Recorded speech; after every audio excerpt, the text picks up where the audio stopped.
ఏం చేస్తుంటారు? వ్యవసాయం పని. మీ నియోజకవర్గంలో ఏమేమి సమస్యలు? సమస్యలు ఏముందండి, రోడ్ల సమస్యలు ఉన్నాయి, వాటర్ సమస్యలు ఉన్నాయి, అన్ని సమస్యలే. ఈ గవర్నమెంట్ మళ్ళీ వస్తే బాగుంటుందా, గవర్నమెంట్ మారితే బాగుంటుందా? మారితే బాగుంటుంది. ఎందుకు మారాలి? సమస్యలు ఎక్కువగా ఉంటున్నాయి కాబట్టి మారాలనుకుంటున్నాం. బూర్ల రామాంజనేయులు పోటీ చేస్తున్నారు కదా, ఆయనపై మీ అభిప్రాయం? వేస్తున్నాం అనుకుంటున్నాం. ఈసారి మద్దతు మీదే వేస్తున్నాం. గెలుస్తాడా? గెలుస్తాడు. పెమ్మసాని చంద్రశేఖర్ గారు ఉన్నారు కదా ఎంపీ అభ్యర్థి, ఆయనపై మీ అభిప్రాయం? వేస్తామండి. కొత్త వాళ్ళు కదా ఇల్లు చూస్తాం, వెళ్ళను కూడా ఒకసారి. ఓట్లు అంటే తప్పిదే ఉందండి, గెలిస్తే చాలు. సమస్యలు అయ్యే రోడ్లు లేవు, సైడ్ కాలాలు లేవు, మరి నీళ్ళు లేవు, ట్యాంకీలు కట్టారు అయ్యా అంతే ఆగిపోయినాయి. చేసింది లేదు, చెందింది లేదు. ఈ 5 ఏళ్లలో చేసిన పనే లేదుగా. మరి ఏది పని? ఒక పని కూడా చేసింది లేదుగా. రామాంజనేయులు గారికి వేయాలని. పెమ్మసాని గారి గురించి మీ అభిప్రాయం? బ్రహ్మశాని గారికి కూడా వేయాలి ఓట్లు. లీలాకృష్ణ అండి, అది గుంటూరు జిల్లా సెక్రటరీ, ఓబుల్నాడుపాలెం విలేజ్. ఇప్పుడు పత్తిపాడు నియోజకవర్గ ఉమ్మడి అభ్యర్థి బోల రామాంజనేయులు గారు డోర్ టు డోర్ ప్రచారం నిమిత్తం మా గ్రామానికి వచ్చేశారు. ఆయన గతంలో గుంటూరు జిల్లా కలెక్టర్గా పనిచేసి ఉన్నారు. అప్పుడే ఎన్నో అభివృద్ధి సంక్షేమ పథకాలని ఆయన ద్వారా చేతుల మీద జరిగినాయి. మా గ్రామంలో సిమెంట్ రోడ్లు వేసారంటే అప్పుడు లోకేష్ గారు మంత్రిగా ఉన్నప్పుడు ఈయన ఆయన కింద ఆఫీసర్గా పనిచేసి రాష్ట్రంలో సిమెంట్ రోడ్లు వేసేదానికి ఆయన కూడా పాత్ర పోషించారు. అయితే మన పత్తిపాడులో ఎస్సీ నియోజకవర్గం కాబట్టి ఆయనకి మా పత్తిపాడు నియోజకవర్గ ఎమ్మెల్యే అభ్యర్థిగా, ఉమ్మడి అభ్యర్థిగా పవన్ కళ్యాణ్ గారు కానీ, చంద్రబాబు నాయుడు గారు కానీ, మోదీ గారు కానీ ఆయనకి అభ్యర్థిత్వం ఇక్కడ ఇచ్చారు పత్తిపాడు నియోజకవర్గం. ఆయన మా నియోజకవర్గాన్ని అభివృద్ధి పదంలో నడిపిస్తారని నియోజకవర్గ ప్రజలందరూ కూడా నమ్ముతున్నారు. ఇప్పటికే ప్రతి గ్రామం కూడా అవతల వాళ్ళకంటే కూడా ముందుండి ప్రతి గ్రామం కూడా వాళ్ళ బాధ సాధలు తెలుసుకొని ప్రతి గ్రామాన్ని కూడా చుట్టేశారు. ఇంకా మళ్ళీ రెండో విడత ప్రతి గ్రామానికి కూడా వెళ్ళి వాళ్ళ బాధ సాధలు తెలుసుకొని రేపు రాబోయే ప్రభుత్వం టీడీపీ ప్రభుత్వం కాబట్టి వాళ్ళకి కావాల్సిన అభివృద్ధి సంక్షేమ పథకాలని అందజేయడానికి ఆయన ముందుంటారనేది మా అందరి యొక్క నమ్మకం. దాదాపు మా పత్తిపాడు నియోజకవర్గం నుంచి 30,000 నుంచి పైనే తప్ప లోపు అనేది ఉండదనేది ఈ సందర్భంగా మా ఓబుల్నాడుపాలెం గ్రామం తరఫున, ఈ నియోజకవర్గం తరఫున నేను తెలియజేస్తున్నాను. పెమ్మసాని చంద్రశేఖర్ గారు గుంటూరు పార్లమెంట్ అభ్యర్థిగా ఆల్రెడీ ఆయన విజయం అనేది డిక్లేర్ అయిపోయిందని ప్రజలందరూ కూడా విశ్వసిస్తున్నారు.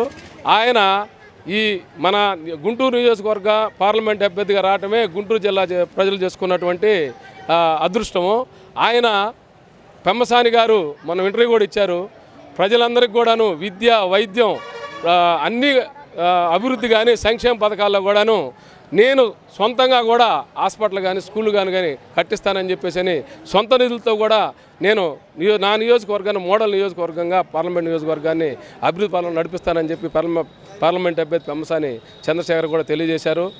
ఈ రాష్ట్రంలో రాక్షస పాలనలాగా 5 సంవత్సరాలు జరిగింది. ప్రజలందరూ కూడా విసిగిపోయి చంద్రబాబు నాయుడు గారి నాయకత్వంలో తెలుగుదేశం కూటమి ప్రభుత్వం రావాలని చెప్పేసి కూడా ప్రజలందరూ కూడా కోరుకుంటున్నారు. ఈ 10 రోజుల్లో, రాబోయే 10 రోజుల్లో ప్రజల యొక్క ఓటుతో వాళ్ళకి జవాబు చెబుతారు. వైసీపీ ప్రభుత్వానికి గెలిచేది ఉమ్మడి ప్రభుత్వం, టీడీపీ, జనసేన, బీజేపీ ప్రభుత్వం. పవన్ కళ్యాణ్ కూడా జనసేన అధినేత పవన్ కళ్యాణ్ గారు కూడా టీడీపీ ప్రభుత్వానికి ఒక మెట్టి దిగి రాష్ట్రాభివృద్ధి కోసం పోటుపడ్డారు కాబట్టి ఆయనకు కూడా టీడీపీ ప్రభుత్వం తరఫున మా యొక్క ధన్యవాదాలు తెలియజేస్తున్నాం. ఇక్కడ మీరు అన్నట్టు 30,000 పైచీలకు 50,000 దాకా మార్పు అనేది బాగా కనపడుతుంది. పత్తిపాడు నియోజకవర్గంలో గెలవటం ఖాయం.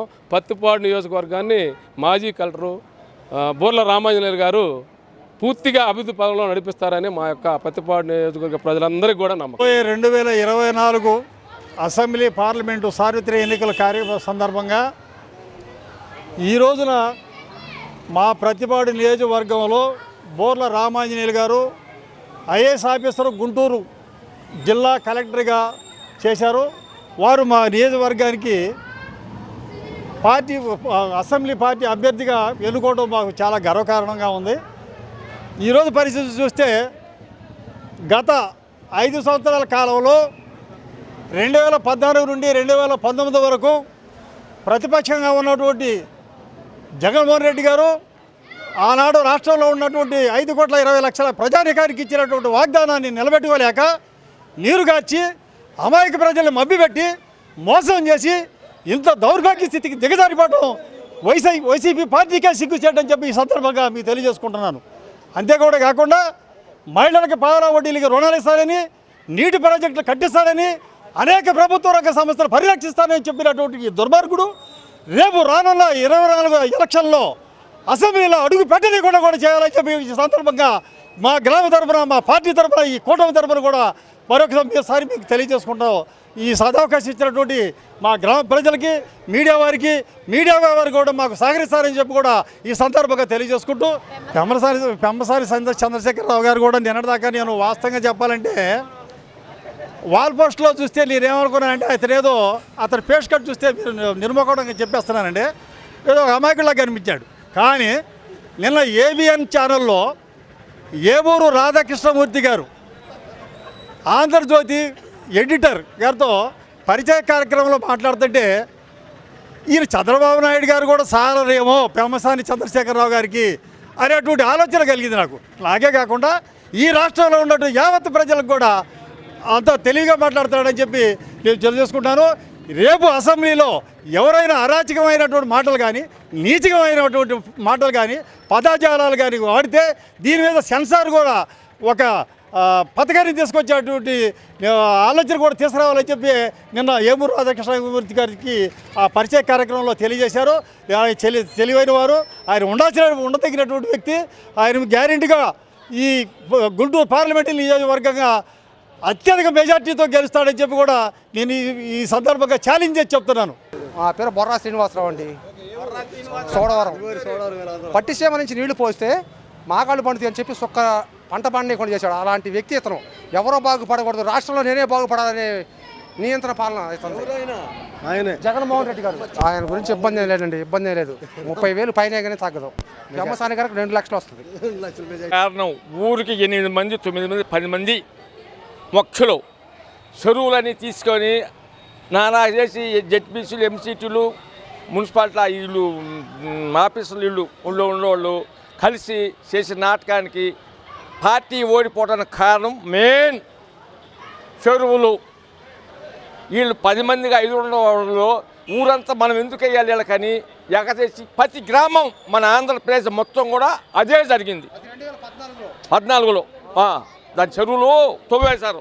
ఇవాళ ఇంకా ఎక్కువ తవ్వారు. జారి పడితే కింద పెడితే బయటికి రావు, కొండకెళ్తే. అట్లా ఏదన్నా కానీ గ్రామానికి అనుకోవడం లేకుండా, పెద్దలకు అనుకోవడం లేకుండా చేసిన పనికి ప్రతి ఊరు ఎగరిస్తాయి. ఆయనకు ఓటు వేయకుండా ఆపారు అంతే తప్ప ఆయన చేసిన దోషం ఏమీ లేదు. చంద్రబాబు చేసిన దోషం లేదు. ఎమ్మెల్యే చేసిన అక్కడ కూర్చొని వాళ్ళు సపోర్ట్ ఇస్తే వీళ్ళు చేసిన పనికి నాశనం అయింది పార్టీ. ఇవాళ మళ్ళీ పుంజుకుంటుంది. దాన్ని కాపాడుకోమని అందరికి పేద దండం పెట్టి చూస్తున్నా. ఇట్లాంటి తప్పులు చేయకుండా గ్రామాన్ని కాపాడుకొని అందరిని కాపాడుకుంటే మంచిదని అందరికి దండం పెట్టి చూస్తున్నాం ఊళ్ళో.